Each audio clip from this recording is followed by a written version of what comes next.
What's going on, guys? Welcome back to Cruising the South. And if you're new to the channel, a big welcome. Here at Cruising the South, we share with you guys all the awesome places we go with the boat, but also all the services, problems, and solutions we go through, right? So today's episode, I want to go ahead and show you guys a new generator that I installed. I did a couple YouTube shorts on it when I got it, but you know how they say like a working pull out was working when I got it, when we took it out? Like, well, this generator fought me every step of the way. You know, from the point I got it, I literally had to do a complete service on it, even before basically turning it on, because there was like water on the oil, so the head gaskets were leaking. The raw water pump was completely destroyed. The freshwater pump was leaking. So basically everything that could be wrong with it was, but fundamentally I knew there was a good machine. You know, it's like an old school Onan MCCK. So basically it's like two lawnmower heads, you know, connected to a generator part, and these things are bulletproof. You know, even before they were on the marine application, they used to use them back in the days for, like, you know, for whatever reason they needed energy. It's a good generator, but let me show you guys how it looks. All right, guys, so there she is. So fundamentally, I tried to install several different types of generators here before. I mean, actually, you know, two others. One was a Ryobi, which you know, I tried to do like a cooling system. I tried to modify it and do a cooling system for it. That did not work at all. So then I was taking a little 1800 Ryobi generator with me that I used to put, like, you know, back out here and let it run out, so I could run like fans and stuff like that. But you know, this boat has a 16,000 AC unit on it, and so basically it was not strong enough to run my AC, right? So I could just have fans and stuff, but for, you know, to run the AC, I need something like real, like this. So and basically, like, you know, for the 3 years that I have this boat, I've been looking for something, and I couldn't really find something good for a reasonable price, you know, because of course I could go and spend $6,000 or plus in one and call it a day. But first of all, I didn't have that extra type of money to do it, and I knew I could find something like this. This generator, I paid $700 for it, and you know, I couldn't start or anything, so they claimed it was a working pull out. I did a little research on it. Turns out that this is an amazing generator, freshwater cooled, you know, so like the water's picked up through the, you know, that strainer right there, through this pump right here, and then it goes inside of the heat exchanger right there, and it's dropped on the very end of the exhaust manifold. So no salt water intrusion on it whatsoever. So freshwater cooled, that's like one of the main checks for me. And from that point on, you know, there was water on the oil, which I thought that maybe could have been, you know, the heat exchanger or, you know, the exhaust manifolds. But after doing a quick look on it, that wouldn't be able to happen, right? If the heat exchanger is to go, my antifreeze would get oil. My antifreeze would get salt water on it, not oil on, not antifreeze on my oil, if you know what I mean.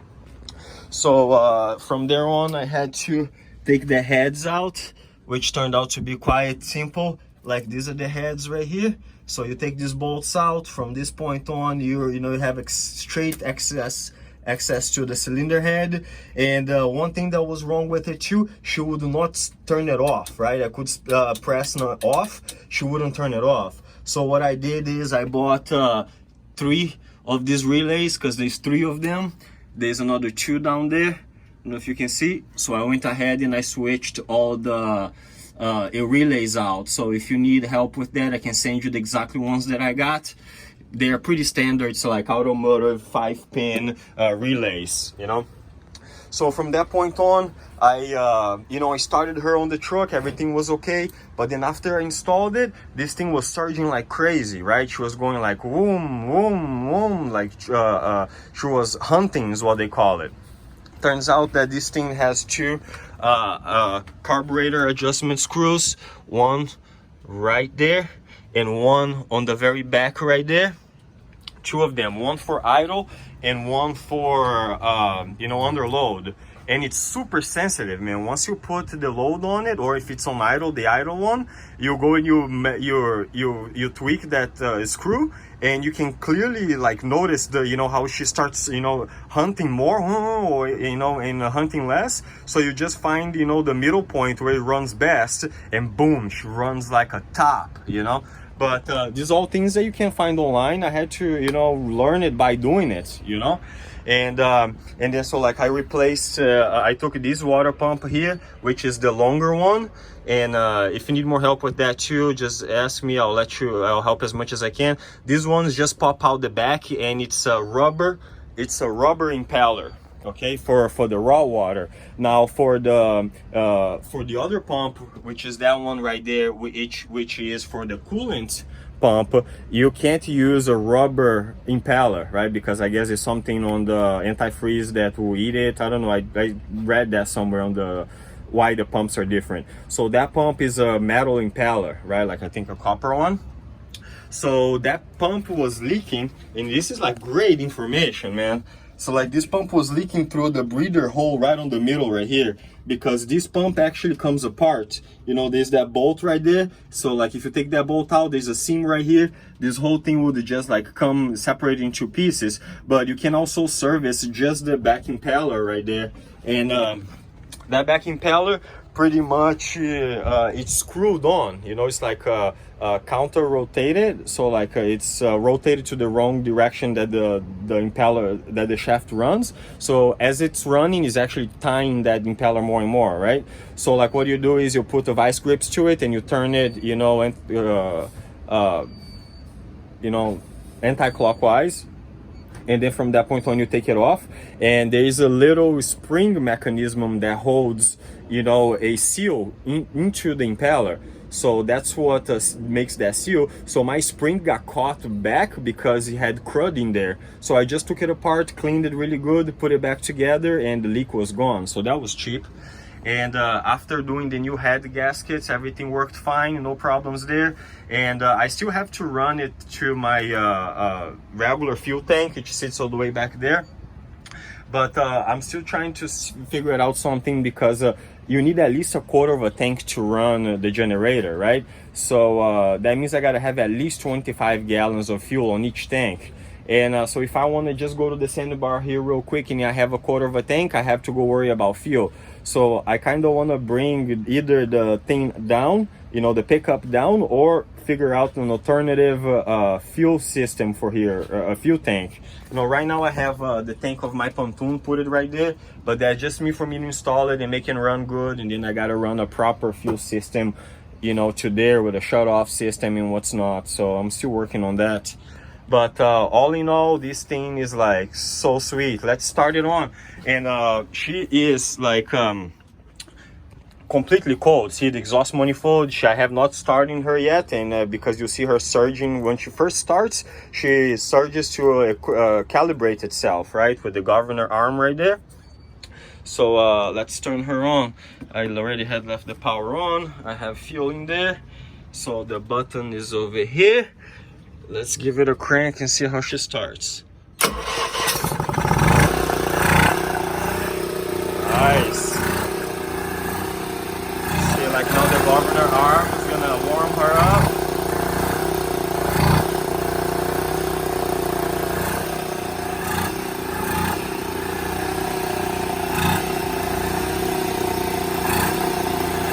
See, now the governor arm is finding the sweet spot. As soon as she warms up, she stops hunting. See, there you go. Now she shouldn't hunt anymore.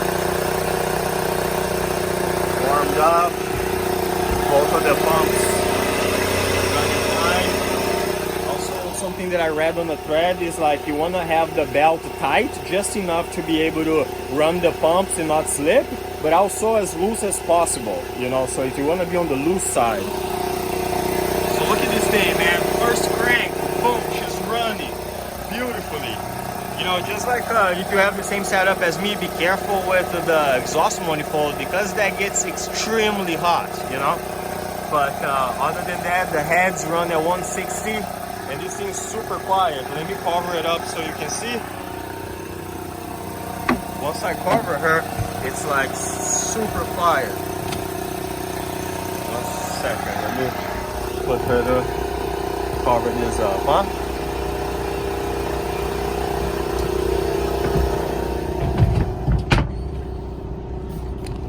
Like with her covered, literally a fan will be louder than the generator, you know? So nice stream of water coming out, you know, like really good deal. I'm really happy. Let me open this up so I can show you guys the exhaust system. As of right now, I still have to go down here to turn her off, but there is a button on the panel inside that I can connect it to do remotely. Gotta put that cover back over there. But other than that, this thing works like a top. And I went and bought a airlift. See, so it pushes the exhaust out through there. So I got the airlift for there. Again, like this fuel tank is just provisory. I'm working on getting a good fuel tank that I can put it over there on that corner there. But as of right now, this is gonna do the job for finishing the installation. But I moved a bunch of things around, so I still gotta tighten up this whole area, you know. This was just putting her in there and getting it ready. But and how I put her there, I actually backed up. I grabbed the south and I throw the anchor out all the way over there, and I backed up to this corner right here. I waited for low tide, and me and my friend, you know, swung the engine out and down on it. So it was quite tricky, but hey, we got it done. So guys, thank you for watching, and if you're not yet, consider subscribing, because of course, you know, we're still gonna have to deal with a few other things on it. And as you know, we have all kinds of projects going on all the time. That boat over there is getting a gel coat job right now, which I'm gonna make an episode about the West Marine paint, which is like one process paint. Let's see how it comes out. The boat was just painted. So thank you guys, and I'll see you guys in the very next episode. Bye bye.